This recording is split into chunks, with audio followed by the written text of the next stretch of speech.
The new transfer portal rules will not be kind to Ole Miss.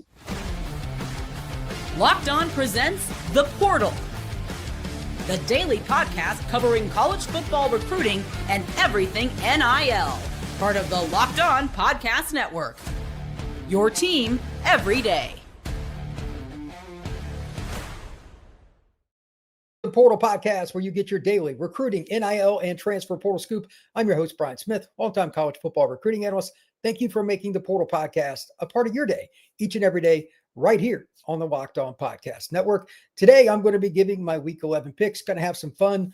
This has been a great college football season to follow in terms of not just good games, but all the upsets, the unexpected players coming out of the woodwork. I mean, just look at the program I'm going to be talking about at the top of the show, Ole Miss. Did anybody see Trinidad Chambliss being a mainstay in college football? I mean, he played, where was it, Bear State last year? College football has been great. I'm going to give my Week 11 picks at the end of the show. Also going to talk about the college football playoff, something that I think could happen in this offseason if the ACC champion is not a part of the top 12 but gets in. We're going to talk about that. We're also going to talk about the latest news in recruiting and, of course, the commitments, a little transfer portal news. But I start off with why the new transfer portal rule will impact Ole Miss in a negative light, at least short term. And it's probably a microcosm of several programs. So here we go. If you take nothing else from this show, this is what you need to know. Teams like Ole Miss didn't just do well in the portal. They outsmarted people. A lot of people like to pick on Lane because he's a goofy guy and he takes shots at people and all that, especially Tennessee fans. And I get it. He is brilliant with using the portal. But now there's only one window as of this January. It's the 2nd through the 16th. Now he will use that to his fullest ability. And for the record, I think he will come back to Ole Miss. That's my prediction. I have no inside intel there, and I'm not sure Kiffin even knows what he wants to do yet with the Ford or LSU jobs or anywhere else. But I'm assuming here that he's going to come back to Ole Miss. If he doesn't, this will still be a problem for whoever the next Ole Miss coach is, because as a general rule, the Rebels do not recruit the high school ranks at an elite level. They do okay, but they would have to make a shift. Could they do that? Possibly. And we're going to come back to that in a moment. For now, realize that the Rebels, they're going to sign roughly 30 kids a year out of the portal. Name a team that does a better job at evaluating than the Rebels. Probably isn't anybody. But here's the other little part of it that is massive. Name a team that makes any adjustments after spring ball with the spring portal the way that Kiffin and his staff did. It may only be one or two guys, but every player counts, especially when you play in the Southeastern Conference. If you get that player and somebody else doesn't, especially if you know how to use your money properly, save cash on this guy, it's just like the NFL with free agency, really. It's the same concept. So now not only does he have one less window to do that, he doesn't get to see spring ball and go through it. And finally, because of all this, Ole Miss is, at least for the short term, again, this isn't a long-term problem for the Rebels, they will be a younger team next year. They're going to lose a lot of guys off this squad that are really good, including Sunterian Perkins, who I'm going to talk about a little bit during the show. He's a fantastic player that they actually recruited out of the high school ranks from the state of Mississippi. Younger teams probably aren't going to make a run. Probably not. I don't know if Trinidad has another year left. Wardaway knows how that would work in regards to him petitioning the NCAA. Nothing would surprise me. But they've got quarterbacks and everything else. But they're going to lose a lot of portal guys. Guys like Patrick Kudus or somebody may not end up coming back. Again, with the way the NCAA works, I'm not going to worry about all the eligibility stuff. But they're going to lose a lot of players. Are they going to be able to replace all of them next year? Because if they could, if they had two windows, I would say there's a really good chance Ole Miss would be another team contending not only for the playoff, possibly top 5, like they are this year. Kiffin's a very good coach. Without that second window, especially after spring ball where he can truly evaluate his roster, it's going to be more difficult.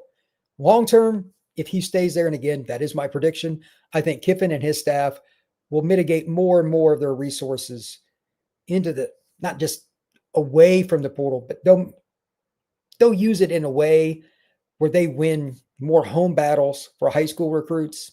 They didn't do a very good job this year, ironically. In state, they've been trying to make up some ground, but it's been a disaster. Even my guy, Stephen Willis over at Locked On Ole Miss said, they missed the boat here. They're trying to get back in on it, but that would have to be every year moving forward. One portal window, everybody jumping in. The prices are going to go up. There's not going to be any freebies.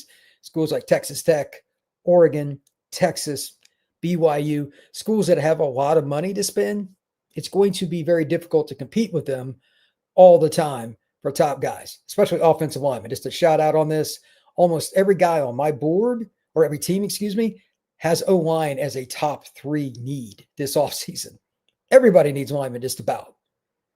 So if Ole Miss is in that boat, that's just another way they would have to spend a lot of money. So whether you root for Ole Miss, dislike Ole Miss, think about the following.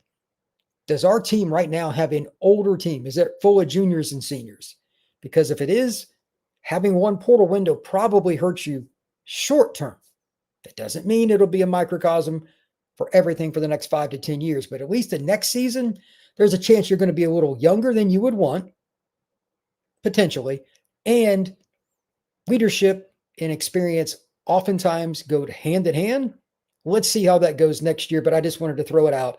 And just for the record, again, January 2nd through the 16th, that is the regular portal window and the only one this offseason. So schools that really, really hit the portal, 25 plus guys, Texas Tech, even though they spend a lot of money, they wouldn't have the ability to use the spring, Oregon, etc. Teams that try to fill in anywhere, it's going to be a little more difficult, a little more guessing. And even if you're not using the portal a lot, this is the only downside. I like having one portal window, but any team that has a major injury in the spring, Ole Miss or otherwise, there's no chance to replace that young man based on another window opening up. Now, there could be somebody that was already in the portal from January, but most of the really good players are going to be signed within 2 weeks, probably, of entering the portal. There might be a few exceptions as they take visits, but for the most part, that's going to be done. So just wanted to bring that up. When I come back, I want to talk a little bit about the latest recruiting news.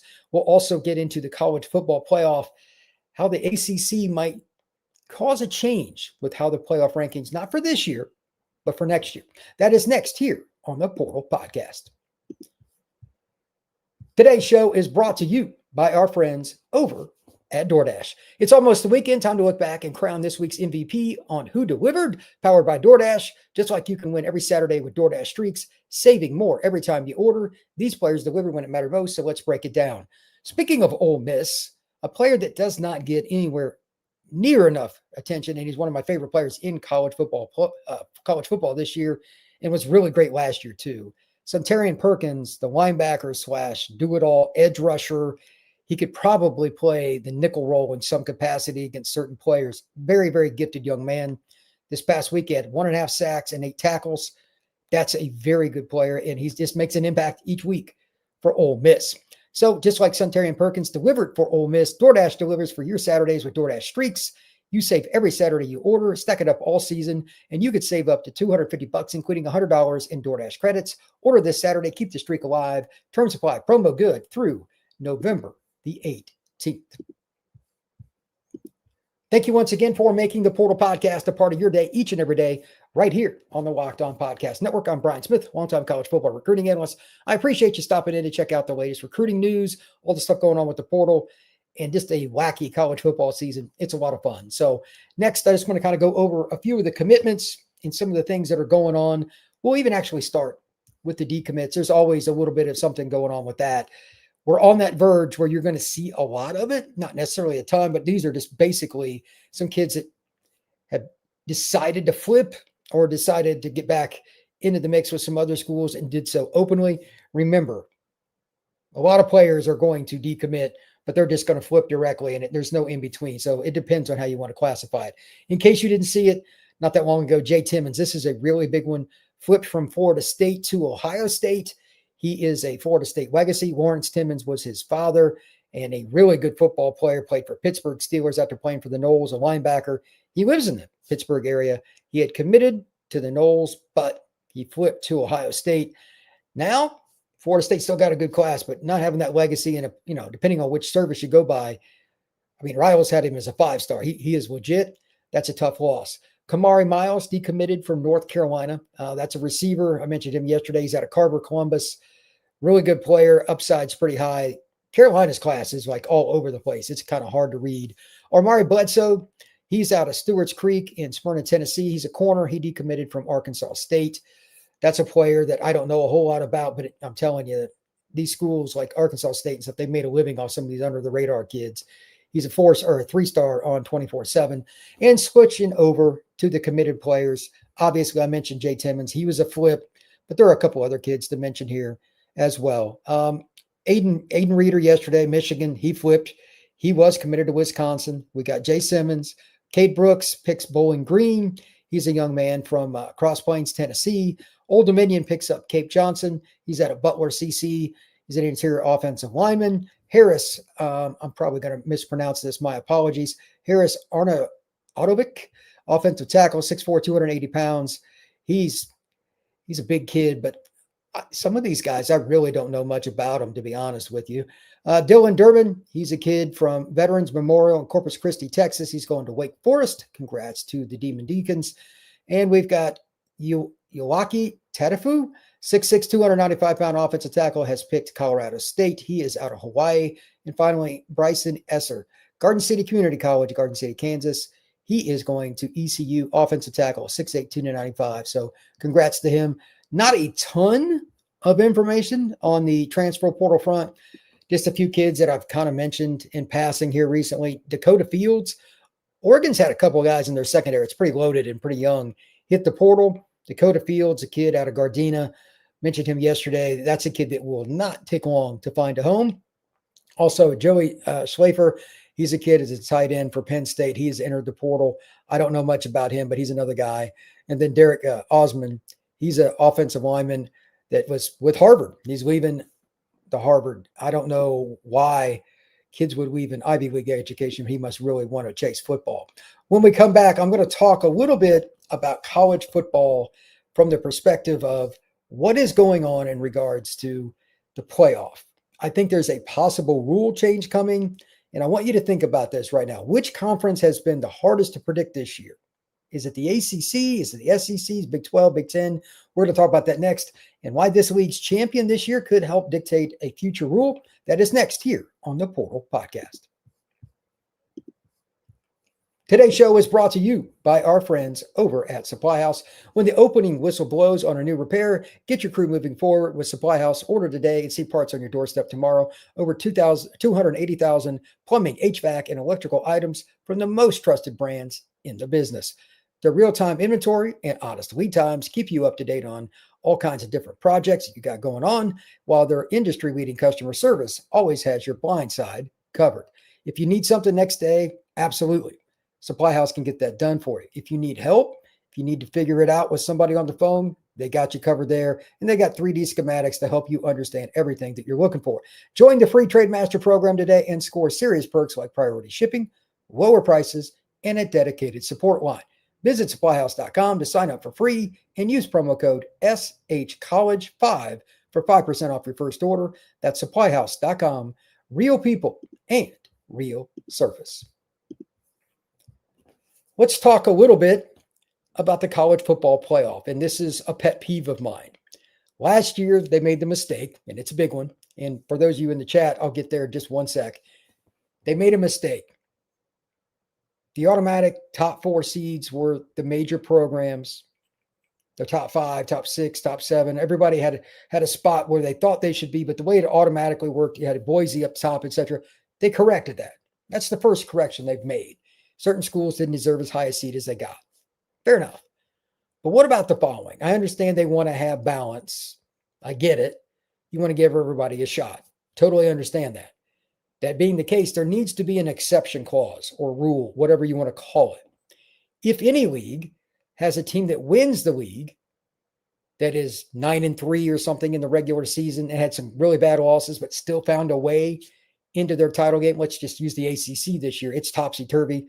It's possible that the winner of the ACC has 3 losses. It's not out of the question. It's unlikely, but it's still possible.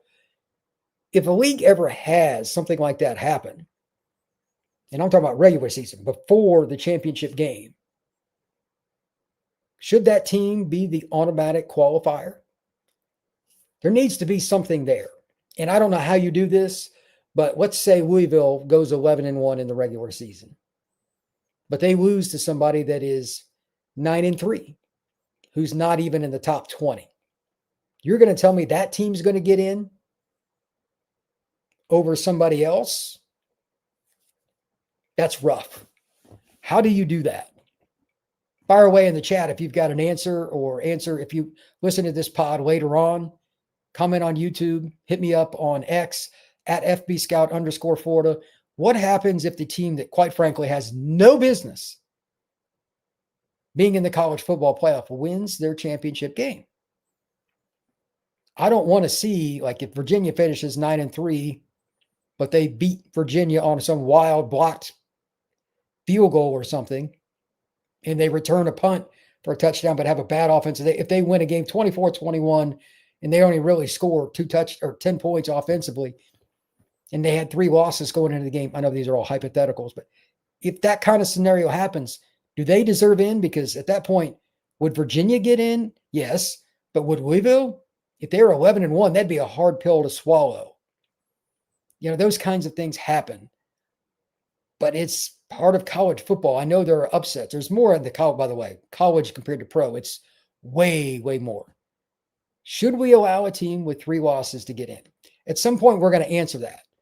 I hope it's a long time from now, but when it does happen and somebody completely gets hosed, not only the team that was 11-1, I mean, you did have a chance to beat them, but some other team, maybe it's a Big Ten team, maybe it's an SEC team, especially if it's a big brand like Bama or Oregon or something, there's going to be another problem. That would be the advertisers. Do they want that little school in there? Let's be honest. They control a lot of this. It has zero to do with fair before anybody says anything. Zero. This is about these teams being in these different leagues. The reason there's so much representation is it's more representation for advertisers. They want every state to have a say. Because if they didn't, it would be dominated in the Midwest and it would be dominated in the South. It's just true. They wouldn't have as much money. They think they have much stake in it because teams out West, some of the true East Coast, they wouldn't have as much. And they don't want it to be that way. They want to be able to get their advertising dollars spread. So while you may think college football is trying to do this for leagues, don't kid yourself. This is about advertising. And it's a TV product. They want the elite teams in because there's more eyeballs. So I think at some point, if there is a situation where a team wins 9 regular season games, then wins their quote unquote conference championship game, we're going to see one of those teams in that year, but there might be an off-season rule change. I don't know what it'll be. I don't know how they come up with it, but that's just what I think. We'll see if I'm right or not here pretty soon, because I would imagine the next 5 years it's going to happen. All right, let me see here. What do I got in the chat? Kent Brewer, why would only one team be affected? No, that's a microcosm. Kent, you need to listen to the entire structure, not one team. I said it as a microcosm. Be careful. You have to be careful. Read the whole thing, then listen. Not one or the other, both. Ole Miss is the one that probably does better with the portal than anybody, though. It's not even in question. Kiffin outsmarts a lot of people with his evaluations, not only his own roster, but what he needs to fine-tune things. I think he's fantastic at it. Having one portal window will definitely hurt them. Katie, kids can still transfer after the spring and have their expenses picked up by NIL. That's fine. You can only enter once. I don't think you understand. Like after spring, that's not true. There's only one window. There is no more after spring window. In case, I don't know if you're understanding that, Katie, but there will not be any. 0. That being the case, everybody can still think what they want, I guess. Didn't Clemson get in like that last year? Last year, the ACC, that league it's borderline. What did they have? They have 2 losses the regular season, or they have 3? I can't remember, but that's probably one of the reasons I'm thinking of it. That's a good point. If they did, like the ACC is a league that anything is possible. But if they hadn't won, it would have been SMU, and that's not somebody that anybody thought was going to win that league either. Florida State obviously bombed last year. Miami tanked down the stretch, and they're doing it again. That league just finds a way to shoot itself in the foot. We'll see. Georgia Tech this year, et cetera. There's a lot of possibilities. But right now, the ACC doesn't have a dominant team. So they're the easiest one to bring up. So Katie's got a point there. I would imagine, and I could be wrong on this, that within the next 3 years, there's going to be a no doubt they're not a top 12 kind of team. At least Clemson's roster, like they had a lot of NFL guys, but somebody that is not a brand. Let me add that to this. Somebody that is not a flat out brand in college football. I'll put this back up here. Didn't Clemson get in like that last year? And Katie said, she looked at, I haven't even paid attention. They had 3 losses. Clemson is a big brand. They won the title in 16. They won in 18. They were in the title game in 15, et cetera. Like they were really good for a long time. That 2019 and 2020 teams, they were really good. They're not as good now, obviously. They're way falling off, but it's still a brand. What if it's Virginia? I can tell you right now, the brands that are advertisers will not like that. They want to see Oklahoma in. They want to see Notre Dame in. They want to see Ohio State and Texas in. And again, this has zero to do with fair. None. Absolutely none. Clemson at least held their own, and they actually played pretty well against Texas for most of that game when they went on the road. But it needs to be somebody that's probably not going to have the cachet of a Clemson, although after this year, I don't know if Clemson would have much cachet. They looked awful. What little I watched them in Duke last week. These kinds of situations are going to happen. I don't think it's going to work out well long-term because one of these teams is going to get in, especially, let's say it's Virginia this year and they fade down the stretch, but they win the ACC title game. If they go out and get beat 41-10 by Oregon or something, rule change might be coming. You can argue whether that's good or bad, but I understand those that would cry foul because if there's like a 9-3 SEC team, like let's say Texas goes 9-3 and your losses are at Ohio State, at Georgia, you know what I mean? Like, I get it, but that team could be the one that gets canned. Plus the advertisers, no offense, would strongly prefer the University of Texas gets in. Just saying. Speaking of games and picks, and thank you to everybody that commented. I like that. Bringing that up. That's why discussion is so good. I'm going to have my week 11 picks coming up next. And just for fun here, I've never done this. I'm not a gambling guy. So before I go over these, here in just about 5 seconds, no, do not go by what I say. I'm just going to throw these out for fun. I enjoy doing this stuff. I sometimes write down a few scores, what I think. But this week, I decided to go through a bunch. And this is the top 25 games and a couple extras. Nothing special, but I'll give out point spreads and everything, and I'll give my final score predictions. Northwestern plays at USC Friday night. This is interesting. SC's favored by 14.5. Over-under is set right now 51.5. From what I see, I've got SC winning 31-14, so that would technically cover. And that would be a game that'd be the under on that one. IU at Penn State. I think this will be a carbon copy last week of what happened to Penn State when they played the Buckeyes on the road, although this one's at home in Happy Valley. I don't think they've got enough juice left. There's something about that team I don't understand.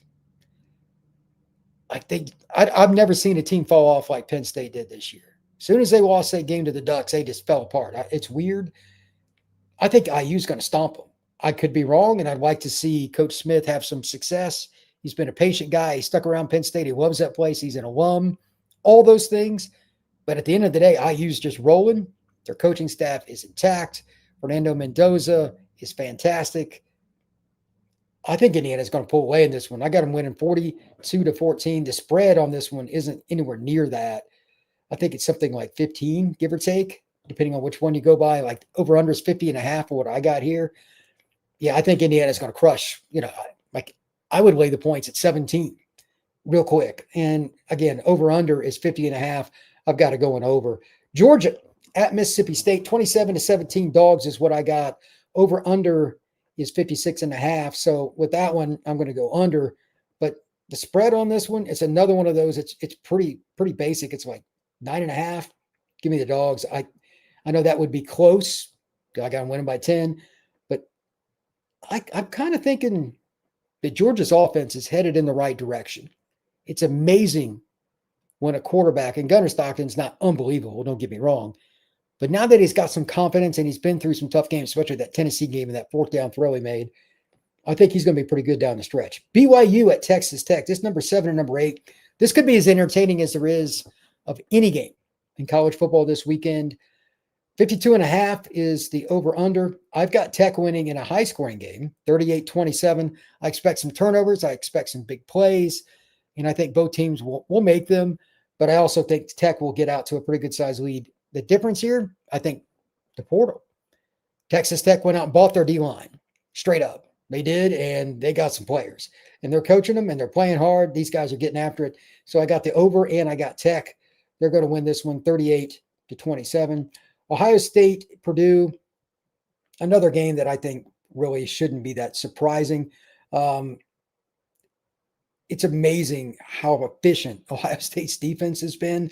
I think it'll be a late backdoor cover for Purdue, but 41-17 Ohio State. Purdue's underdog by like 25 or something like that, 26. I like Ohio State to win the game outright, and I think they'll control it, but they'll pull some guys. Purdue will get a late score, but I'll go with the over on the over-under total as well, 48.5. So for this one, I got 58. I got it way over. It's not even on the books for where I was, but I just want to throw it out there because I think it's important to note how they're playing down the stretch for the playoff run. I think Ole Miss will slaughter the Citadel 48-3. A&M, I've got 31-17 over Missouri. A&M right now is ranked number 3. Missouri's technically on their third quarterback. They're number 22. They're at home. But yeah, I don't see that going well for them. It's Aggies for me. 48.5 is the over-under, but I got a lower score than that. I got 48. I wouldn't touch the over-under if I was actually betting. I got it too close. I think A&M will cover. Oregon at Iowa, 24-20. Oregon over-under is 42.5. I would go over, but it would be barely. I don't know if that matters that much. Syracuse at Miami, 38-7 Canes is what I got. Over-under is 46.5. So I'm pretty close on that as well.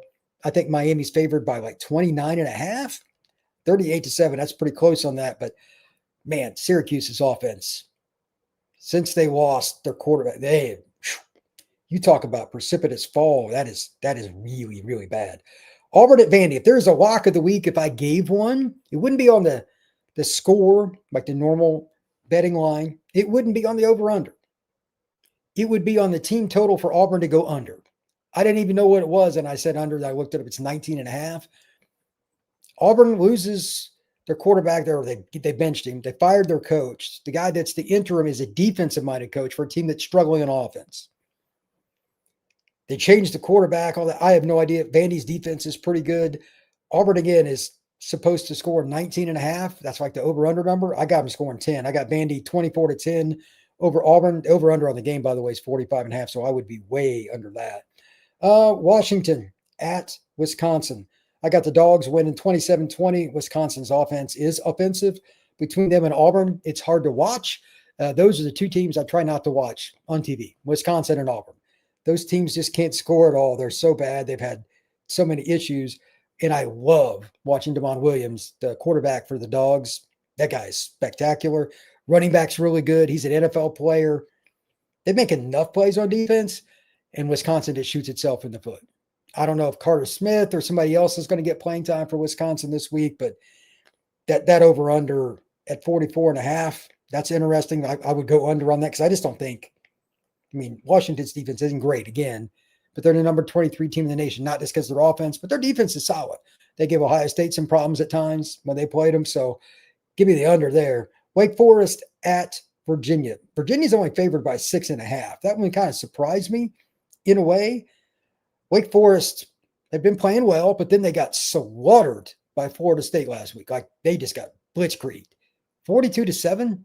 Florida State's arguably the most difficult team to figure out, but they're 6.5 point underdogs. I thought it would be more than that. Virginia's played pretty well.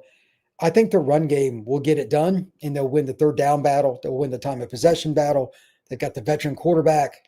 Give me Virginia in this one, 34-17. The over-under on this is 47.5, so I would slightly be over on that. Cal at Louisville. This one's interesting. If there was a game I would avoid on this sheet, it would be this one.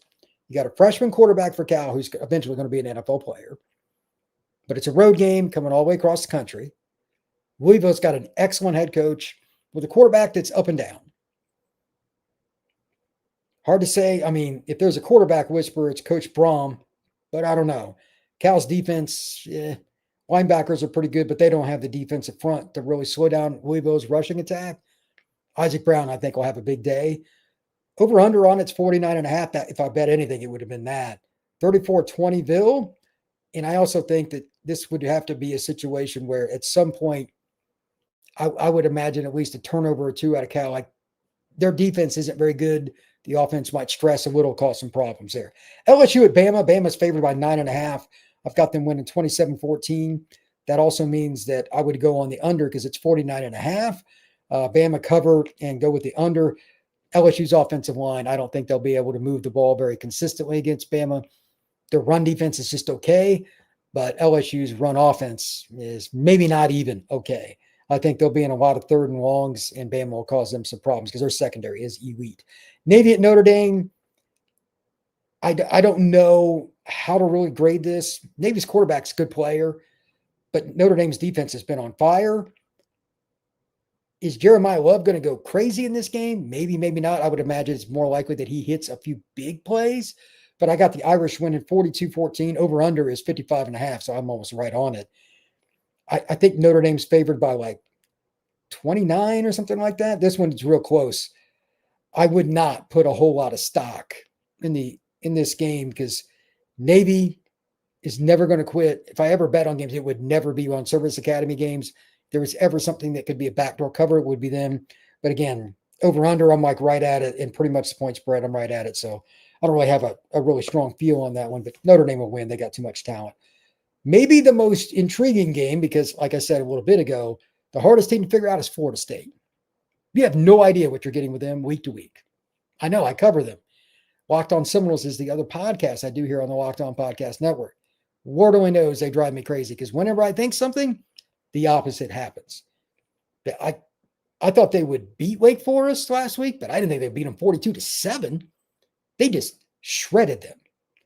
Well, they go to Death Valley this week. And I saw something interesting. I don't know if it's an injury reason, if the bookies know something I don't. The line is moving towards Florida State. It's down to 1.5, the last I saw. Now, I'm picking Florida State outright because of the following, but that makes me wonder if there's an injury because, by the way, there's no such thing as an accurate injury report. There are 0 of those. 0. That being the case, I think that Clemson's secondary, while it's good normally, when it messes up, it really messes up. They are towards the bottom of college football in a very, very bad stat. 40-yard passing plays given up. They've given up 7 of those, 40 or more. That's why they lose. They give up chunk yardage plays. And if there's one thing that Florida State and Tommy Castellanos can do, it's throw it down the field. He's got arguably the fastest player in college football at wide receiver, Mekhi Danzey. He's insanely fast. And they also have Deuce Robinson, who was ACC Player of the Week last week, who's 6'6", 223, and he can run too. That's a problem because their inside run game's pretty good. And even though Clemson's run defense is solid, they'll run it enough to make you respect it. I don't trust Clemson's secondary. And again, I don't put a lot of faith in Florida State. But outright, I think Florida State will win the game. I think it'll be pretty close. It'll be a good game too. I got Knowles 31, and I've got Clemson Tigers 27. The over-under is 56.5, so I would technically be on the over. Finally, just because I think it'll be an interesting game, I give respect to Houston because they have really improved their program. It's amazing what that coaching staff has done. I mean, that roster's got picked over in the portal this offseason, and they're still good. So props to Houston first and foremost. They play at UCF, a team that's struggling. But this is the kind of game teams that don't have good coaching, that don't have good leadership, they tend to fall on their face, and at least not cover. For whatever the reason, they're only minus 1.5. I think they're at least 7 points better, if not more, than UCF. And I trust that coaching staff for Houston because they haven't got there yet. They'll have their players' attention in practice all week. And I think they'll win this game by 10. I got Houston 31-21 over the Knights, and the over-under spread is 47.5. So I would technically be on the over as well. So I got Houston covering there. Let's check out the chat here. Let's see. Katie Ullman, didn't Lucas come to Miami outside the portal? He came a long, long time, and that was just drawn out. The way the portal works, it's not when you enter and you have to be done. You just put your name in it. So that if you entered in the month of January, you may not sign until June. It's weird. The key is when you enter. That's what the portal window means. It doesn't mean enter and complete the process. It's not both. It's only getting in the portal. I didn't always know that too. So when it first came out, but that is the rule. So there may be some players after the spring window that are still available, but how many of them are really going to be desirable? In the whole thing with Lucas, that's because it was a legal battle, and that may be a legal battle for years because that's awkward. But still a good question. Thank you for that. Michael McDowell. I know what you mean, but both schools that are playing in Starkville are Bulldogs. What are you? I'm not sure what you're referring to. I'm not sure. Well, I got Georgia. My fault. You are correct on that. Georgia at Mississippi State. I've got UGA 27-17. I think they'll win. I just don't think that Mississippi State will be able to handle Georgia's offense. That's my opinion. If there is a chance for an upset in that game, my apologies, by the way, on the Bulldogs comment. I'm just used to saying that with UGA. It's this. Georgia seems to play around a little bit too much with teams that don't have as much talent as them. If they're going to do anything in the playoff, this is a game we're going to kind of see that. Are they focused enough? Kirby Smart can coach. That's not any newsflash. He's got very good assistants, Glenn Schumann, etc. No doubt. This is a player thing. I trust Gunnar Stockton. I've had a chance to be around him. He's a great guy. He's somebody that people are going to look to in leadership moments. No doubt. My bigger question is the following. How does the defense handle it if they get a lead? The old school Georgia teams, and again, this same coaching staff, so this is not a coaching thing. Glenn Schumann's still the same guy. Do they have the killer instinct? I question that. If Georgia gets up 21-7, will they just kind of roll, just kind of go with the punches, or will they look to absolutely eliminate any chance of hope for Mississippi State? I don't know. I think they should win this game by 20, but I'm picking them. Again, it's 27-17 is what I got, UGA, because I don't think they will. That is my one concern this year with Georgia. Like they start slow sometimes. They don't always have the same intensity they need. Why that is, I don't know. Again, I'm not going to blame Kirby. I think he's earned the right to say he's arguably the best coach in college football, certainly top 3 by about any metric. Glenn Schumann, et cetera, they've got the right people there. But that defense in particular, it's not as dominant as it needs to be, considering how many guys they have. I think it's somebody said earlier this year they have 8 5-stars on their depth chart on defense. Look, they need to dominate something like this. They need to prove me wrong. They need to go out and win that game 38-10, but I don't think they will. I think it'll be a fairly close game in the first half, and I think Georgia will pull away in the second half just because they've got more talent. I don't think they've got a killer instinct, but we'll see. Katie, I'm saying a player just quits and he enters the new school as a transfer student. I don't know how that works. Like if you do that, that gets into the waiver process. Because if that's the case for every kid, there's no such thing as a transfer portal window. This is a good point, though. The following is going to happen, and this is where it gets dicey. Forget the winter window for a second. Especially, let's just use the quarterback position. There's only one person that plays, right? As a general rule. There's a few exceptions, but by and large, there's one starter. And they get all the reps. In practice, they get all the reps in the game. So let's just go with quarterback. Next spring, and you can pick the school. I don't care. Oregon, Nova Sad decides to challenge Dante Moore again. They try to win the job. He doesn't win it. Well, there's no portal window. Is he or somebody else going to challenge the rule? Somebody's going to do it. Who, what, when, where, why, how, I don't know. But by this rule, you don't get to make amends for not winning the starting job in spring. So you got to guess. One of the reasons I think they did this is to take some stress off coaches because,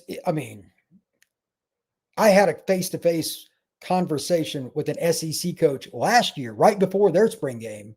Hey, I wouldn't want our spring game on TV because I don't want people pilfering, not just, like starters, but guys that we've developed that are now just emerging. Those are the guys that he was worried about. It was an interesting thought. They want to take that off the plate. That's why the portal window is coming off, in my opinion. I've never asked anybody, but it's pretty interesting. Katie, I won't bug you about that again. No worries. These are interesting questions. The portal is confusing. Like the rules change constantly. That's not a newsflash. The NCAA inconsistency, they don't go hand in hand. But the portal, it actually has reasons, like what I just talked about. Do you blame college coaches if you're always worried you're looking at your phone to see if somebody's transferring off your? That sucks. You're never off the clock. They were having such a problem. I know this flat out. Keeping college coaches, if you could get any kind of NFL job, people were taking it, back office, whatever, because they didn't want to deal with the portal. They didn't want to deal with NIL. NIL, they can't do a ton about, but the portal windows, they can. They want to give those guys a little more freedom to actually go out to dinner with their wife or go home and not constantly be worried about a guy leaving. That's why there's one window. We'll see again if it ends up being a situation where somebody challenges. I strongly suspect that will be the case. Alan Beck, one portal window was always a better idea. No argument. Having it after spring, the only advantage, I guess there could be, if somebody wants to argue this, fire away. I don't know how you do it because you get into legal matters.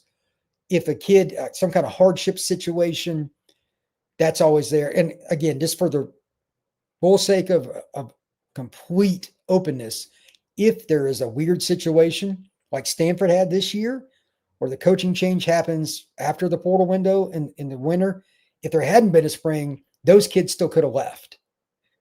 If your coach leaves, you get to leave. There's a window. But now that the change, here's still another change. It's not when the coach is fired that the window opens. This I don't like either. It's when the new coach is hired. Well, if you're a school, you can hose those kids. Because if it happens after, let's say it happened in late April because of some scandal with a coach,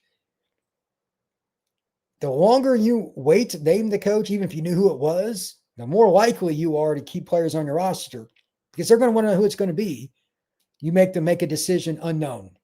Somebody's going to do that. It's going to happen eventually, but hopefully I'm wrong on that because that's really wrong. But nonetheless, I agree. One portal window is better.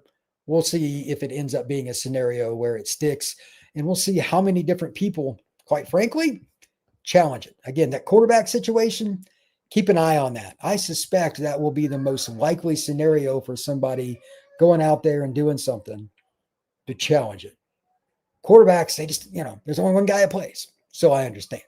Thank you once again for making the Portal Podcast a part of your day each and every day, right here on the Locked On Podcast Network.